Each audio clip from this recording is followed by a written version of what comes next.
Hello and welcome everyone. स्वागत है आप सभी का एपीएस पाठशाला के यूट्यूब चैनल पे। इसके पहले का जो वीडियो का जो पार्ट आया था गुलदाउदी की खेती, जिसमें हम लगभग गुलदाउदी से संबंधित सभी तथ्य जो एग्जाम की दृष्टि से महत्वपूर्ण हो सकते थे उन सभी को हमने पढ़ लिया है। गुलदाउदी की खेती में हमारा गुलदाउदी का वर्गीकरण जो था वह बाकी रह गया था। तो आज हम गुलदाउदी के वर्गीकरण के बारे में पढ़ेंगे कि गुलदाउदी को अध्ययन के आधार पे या फिर उसके शेप साइज के आधार पे किस प्रकार वर्गीकृत किया गया है। तो आज हम इसका अध्ययन करने वाले हैं। तो हम पढ़ेंगे गुलदाउदी का वर्गीकरण। गुलदाउदी का वर्गीकरण।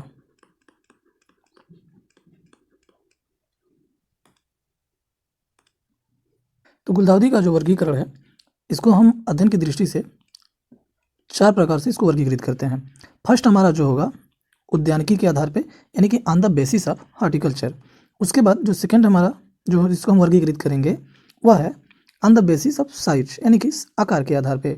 थर्ड जो हम वर्गीकृत करते हैं उपयोगिता के आधार पे, on the basis of utilization. उसके बाद जो फोर्थ हम इसको वर्गीकृत करते हैं वह न्यू वेराइटी, यानी कि नवीन किस्मों के आधार पे वर्गीकृत करते हैं। अब बात करते हैं उद्यानिकी के आधार पे। तो उद्यानिकी के आधार पे जो हमारा गुलदाउदी होता है वह 2 प्रकार का होता है। एक तो एक वर्षीय, दूसरा बहुवर्षीय होता है। एक वर्षीय की बात करें तो एक वर्षीय गुलदाउदी जो होता है वह शीत ऋतु के लिए ज़्यादा उपयुक्त होता है। उसके बाद और बात करें इनका, एक वर्षीय जो भी प्रजातियां होती हैं, एक वर्षीय जो भी गुलदाउदी होती है, इनका जो प्रवर्धन होता है, जैसा कि हम लोग ऑलरेडी पढ़ चुके हैं, इनका प्रवर्धन आपका 22 सीड होता है, यानी कि बीज के द्वारा होता है। उसके बाद इसके वेराइटी की बात करें अगर हम एक वर्षीय के, तो एक वेराइटी इसकी है रोमियो इसकी वेराइटी की। उसके बाद हमारा आकार के आधार पे 2 प्रकार के होते हैं, एक तो लार्ज साइज का गुलदाउदी, उसके बाद स्मॉल साइज गुलदाउदी। तीसरा जो हमारा है उपयोगिता के आधार पे, यानी हम किस किस उपयोग में लाते हैं। तो उपयोगिता के आधार पे जो हमारा गुलदाउदी होता है वह 2 प्रकार का होता है। एक तो लूज फ्लावर, यानी कि लूज फ्लावर, और दूसरा कट फ्लावर। कट फ्लावर का मतलब कि जिसके नीचे जो उसका स्टेम होता है फ्लावर के नीचे वह लगा होता है। लूज फ्लावर का मतलब ओपन फ्लावर, यानी खुला हुआ फूल होता है, जिसको हम गजरा, माला या पूजा पाठ के पर्पज से उपयोग में लाते हैं। उसके बाद हमारा नवीन किस्में हैं। नवीन किस्मों को 2 भागों में वर्गीकृत, यानी कि ये जो नवीन किस्में हैं, बेसिकली नवीन किस्में जो गुलदाउदी की IIHR, जिसको हम Indian institute of horticulture research कहते हैं। उसके बाद दूसरा हमारा नेशनल ब्यूरो रिसर्च इंस्टीट्यूट, जो कि हमारा लखनऊ में स्थित है, इनके द्वारा निकाली गई है। ठीक है, तो ये हमारा वर्गीकरण है। अब इनके एक एक पॉइंट के आधार पे हम लोग डिस्क्राइब करते जाते हैं। तो फर्स्ट हम उद्यानिकी के आधार पे हम इसको डिस्क्राइब करेंगे। उद्यानिकी के आधार पे अगर हम बात करें, उद्यानिकी के आधार पर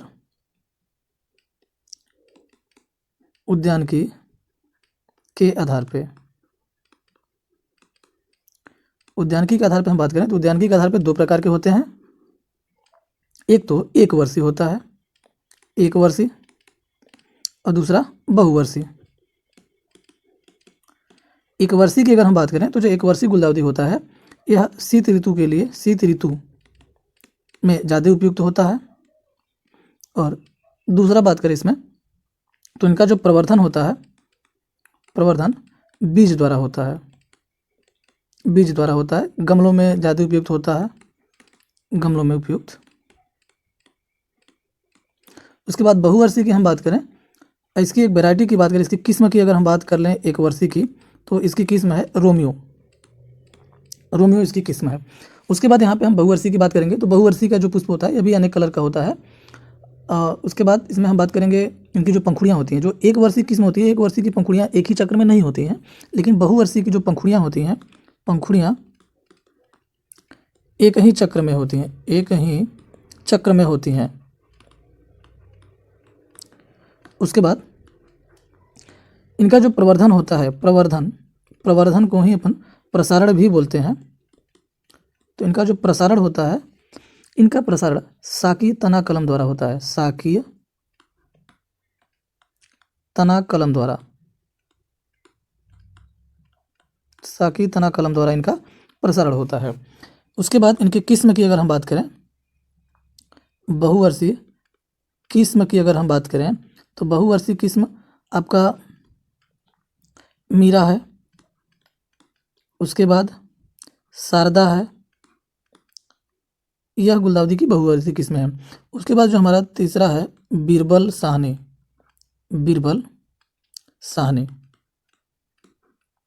बीरबल साहनी, ये सभी जो किस्में हैं हमारी गुलदाउदी की बहुवर्षीय किस्में हैं। ठीक, इसके बाद अब हम बात करने वाले हैं दूसरा। ये तो पहले वर्गीकरण की हम बात किए हैं उद्यानिकी के आधार पे। उसके बाद जो दूसरा हमारा वर्गीकरण है वह फूलों के आधार पे हमारा वर्गीकरण है। फूलों के आधार पर, फूलों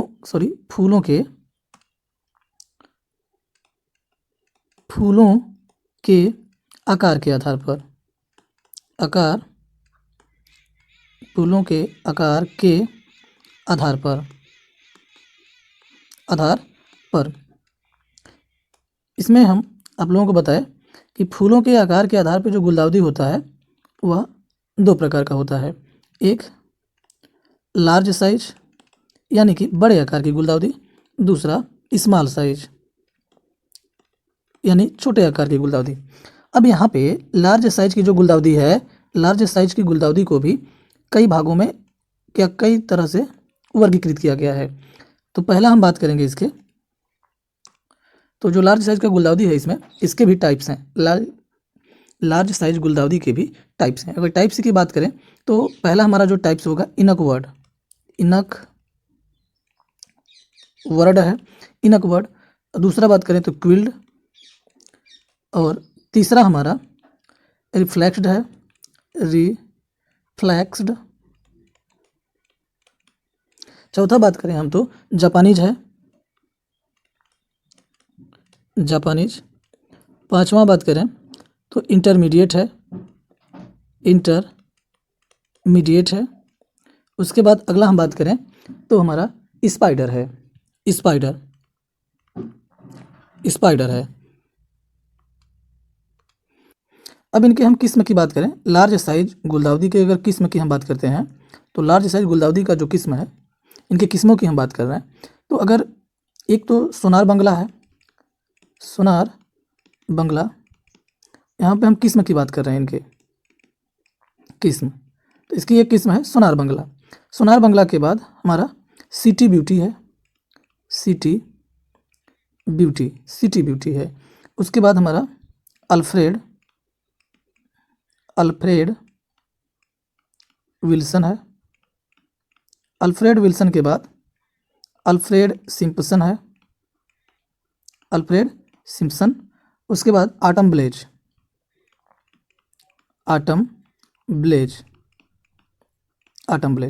अल्फ्रेड सिम्पसन, अल्फ्रेड विल्सन और आटम ब्लेज की बात करें तो यह लाल रंग की गुलदाउदी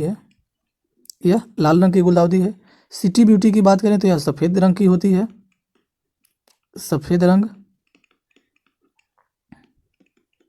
और यहाँ पे सोनार बंगला की बात करें तो यह पीला रंग की होती है, पीला रंग। अन्य किस्मों की अगर हम बात करें, इसके अन्य किस्म की अगर बात करें, अन्य जो इसकी किस्में हैं, एक महत्वपूर्ण किस्म इसकी क्रिस्टा है। क्रिस्टा के बाद रेगेलिया है, रेगेलिया के बाद बात करें तो महात्मा गांधी है, महात्मा गांधी की बात करें तो कस्तूरबा गांधी है, कस्तूरबा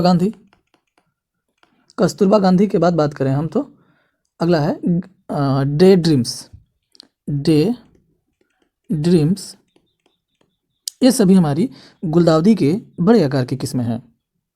उसके बाद अब हम बात करेंगे गुलदाउदी के छोटे आकार की किस्मों के बारे में। गुलदाउदी के छोटे आकार की किस्में, गुलदाउदी के छोटे आकार की किस्मों की हम बात करें। अब हम बात करेंगे छोटे आकार के गुलदाउदी की किस्मों की। तो जिस तरह से बड़े आकार के गुलदाउदी की कुछ टाइप्स थे, उनके कुछ प्रकार थे, जैसे रिफ्लेक्स्ड, क्विल्ड, जापानीज, इनकवर्ड, इंटरमीडिएट, तो उसी तरीके से यहाँ पे हमारा जो है छोटे आकार की गुलदाउदी के भी कुछ प्रकार हैं। तो पहले प्रकार की बात करें तो हमारा कोरियन है, उसके बाद दूसरा डेकोरेटिव है, तीसरा एनीमोन है, चौथा पाम है, उसके बाद पांचवा बटन है, स्पून है, उसके बाद लास्ट सेमीक्विल्ड है। अब हम बात करेंगे इनके किस्म की। तो पहला किस्म जो हमारा है वह स्टेला है, उसके बाद बीरबल साहनी। बीरबल साहनी हमारी बहुवर्षीय किस्में भी हैं, लेकिन यह बहुवर्षीय किस्मों में छोटे आकार की हमारी गुलदाउदी है। उसके बाद हमारा बसंती है। बीरबल साहनी की अगर हम बात करें तो बीरबल साहनी सफ़ेद कलर की किस्म है, सफ़ेद रंग की। बीरबल साहनी सफ़ेद रंग की है। बसंती की बात करें तो बसंती हमारी पीले रंग की किस्म है, पीला रंग की। उसके बाद हमारी अगली वैरायटी है गुले साहिर, किंगफिशर, मनभावन, अनोखा और रेड स्टार। एक इम्पोर्टेंट वैरायटी है इसका शरद कुमार। शरद कुमार, शरद कुमार गुलदाउदी की एक मुख्य वैरायटी है जिसको नो पिंचिंग और नो स्टेकिंग, यानी कि एक ऐसी वैरायटी जिसमें पिंचिंग की आवश्यकता नहीं होती या पिंचिंग नहीं की जाती और स्टेकिंग की भी ज़रूरत नहीं होती है। अब इसके बाद हम बात करेंगे उपयोग के आधार पर गुलदाउदी। उपयोग के आधार पर गुलदाउदी का वर्गीकरण। तो उपयोग के आधार पर गुलदाउदी को दो भागों में वर्गीकृत किया गया है। गुलदाउदी का जो हमारा तीसरा वर्गीकरण था उपयोग के आधार पे, तो उपयोग के आधार पे जो गुलदाउदी होती है दो प्रकार की होती है, कट फ्लावर और लूज फ्लावर। कट फ्लावर की किस्मों की बात करें तो बीरबल साहनी जो कि कट फ्लावर की गुलदाउदी है, अप्सरा और पूर्णिमा। यहाँ पे हम लूज फ्लावर के किस्म की बात करें, किस्म की अगर हम बात करें तो हमारा पहला बसंती है, इंदिरा है, दूसरा राखी है, उसके बाद बसंतिका है, मीरा, शरदमाला और जया। ये सभी हमारी उपयोग के आधार पे लूज फ्लावर के गुलदाउदी की किस्में हैं। उसके बाद हम चौथा बात करेंगे नवीन किस्मों के बारे में। नवीन किस्मों के बारे में इसके बाद हम बात करेंगे गुलदाउदी के नवीन किस्मों की। नवीन किस्मों की बात करें तो जो हमारी नवीन किस्में हैं इनको एक तो IIHR द्वारा, IIHR Indian institute of horticulture research द्वारा जो विकसित किस्में हैं उनमें हमारा पहला है अर्का गंगा, अर्का रवि और अर्का स्वर्ण। अगर आप एक चीज़ पहचान में जान लीजिए कि अगर कोई भी किसी भी फसल की किस्म है, अगर उसके नाम के आगे अर्का लगा हुआ है तो आप समझ जाएं कि यह IIHR द्वारा डेवलप की गई किस्म है। उसके बाद हमारा अगला है NBRI। NBRI national botanical research institute द्वारा विकसित किस्म जो है हमारी शांति है, Y2, यहाँ पे Y2 है। उसके बाद कारगिल 99 है। उसके बाद अगला जो किस्म हमारी है वह डायना है। उसके बाद पूसा अनमोल। पूसा अनमोल आप कमेंट बॉक्स में बताएंगे कि किसी भी वैरायटी, किसी भी फसल की वैरायटी की शुरुआत में अगर पूसा लगा है तो वह कहाँ से रिलीज की गई है। तो पूसा अनमोल जो हमारी गुलदाउदी की वैरायटी है जो कि म्यूटेंट वैरायटी है, म्यूटेंट वैरायटी को हम उत्परिवर्तित किस्म कहते हैं। उसके बाद हम थोड़ा सा बात कर लेते हैं एक्सपोर्ट वैरायटी पर। एक्सपोर्ट वैरायटी यानी कि देखिए जो भी ट्रेड होता है या तो एक्सपोर्ट होता है या तो इम्पोर्ट होता है। एक्सपोर्ट की अगर हम बात करें, एक्सपोर्ट, एक्स का मतलब बाहर, तो यानी कि जो इंडिया से बाहर व्यापार होता है, इंडिया से जो बाहर गुलदाउदी भेजी जाती है तो उनकी वैरायटी की हम बात करें तो उनमें हमने यह भी बताया कि गुलदाउदी जो होता है स्टैंडर्ड टाइप के होते हैं, स्प्रे टाइप के होते हैं और पॉट मम्स होते हैं। स्टैंडर्ड यानी कि प्रमाणिक गुलदाउदी। प्रमाणिक गुलदाउदी हम उसको बोलते हैं जिसके पौधे में अधिकतम 2 ही पुष्प लगते हैं। तो स्टैंडर्ड गुलदाउदी की अगर हम किस्मों की बात करें तो हमारी जो पहली किस्म है डिग्निटी, उसके बाद दूसरी वाइल्ड फायर, उसके बाद हमारा स्प्रे टाइप गुलदाउदी जो है इसकी एक किस्म है पार्लियामेंट। उसके बाद तीसरा जो हमारा है पॉट मम्स यानी कि बौने पौधे। बौने पौधे वाली गुलदाउदी हमने बताया, बौना पौधे को बौना बनाने के लिए एक दवा का स्प्रे किया जाता है, वो कौन सा दवा है आप नोट डाउन कर लीजिएगा। उसके बाद पॉट मम्स, पॉट मम्स यानी कि बौने पौधे, इनकी जो वैरायटी है फैंटेसी और अल्बर्ट है।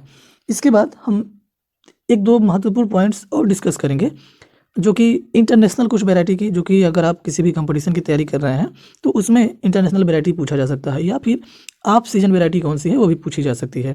तो अगर आप गुलदाउदी की खेती को पढ़ रहे हैं तो जो भी इंटरमीडिएट एग्रीकल्चर के एग्जाम्स की दृष्टि से भी यह वीडियो काफ़ी महत्वपूर्ण होने वाला है, या फिर आप किसी भी एग्रीकल्चर एग्जाम की तैयारी कर रहे हैं तो भी गुलदाउदी से रिलेटेड जो भी क्वेश्चंस पूछे जा सकते हैं सभी आपके इस वीडियो में। इसके बाद हम बात करेंगे आप सीजन वैरायटी की। आप सीजन वैरायटी का मतलब कि ऐसी किस्में जो कि आप सीजन यानी कि जो उसके लिए उपयुक्त तो समय नहीं है उनको हम आप सीजन वैरायटी, आप सीजन ब्लूम वैरायटी कहते हैं। तो इसकी बात करें तो एक तो हल्दी घाटी है, दूसरा हिमांशु, तीसरा ज्वाला, माघी और मेघदूत हैं। उसके बाद हम बात करेंगे अंतर्राष्ट्रीय किस्मों की। अंतर्राष्ट्रीय किस्में, अंतर्राष्ट्रीय किस्मों की बात करें तो जो पहली हमारी किस्म है वह कोको बरूरी है जो कि पीला रंग की होती है और यह स्टैंडर्ड प्रकार का है, स्टैंडर्ड टाइप्स को हम प्रमाणिक गुलदाउदी भी बोलते हैं। उसके बाद अगली जो हमारी वैरायटी है नानाको, यह ही अंतर्राष्ट्रीय किस्म है। यह पीले कलर की होती है और यह स्प्रे टाइप वैरायटी है। यह कौन सी वैरायटी है? स्प्रे टाइप वैरायटी है। तो गुलदाउदी से रिलेटेड सभी जितने भी महत्वपूर्ण पॉइंट जो परीक्षा की दृष्टि से महत्वपूर्ण हो सकते थे, हमने 2 पार्ट में इस वीडियो को बनाया ताकि वीडियो लंबा ना हो। सभी तथ्य पूरे हो गए हैं। अब आप वीडियो को अच्छे तरीके से देखकर अपना एक नोट्स बना लीजिएगा। अब इसके बाद जो हम सस्य विज्ञान पार्ट 2, सस्य विज्ञान के पार्ट 2 की सीरीज चल रही है, इसके बाद हम चर्चा करेंगे फल विज्ञान पर। फल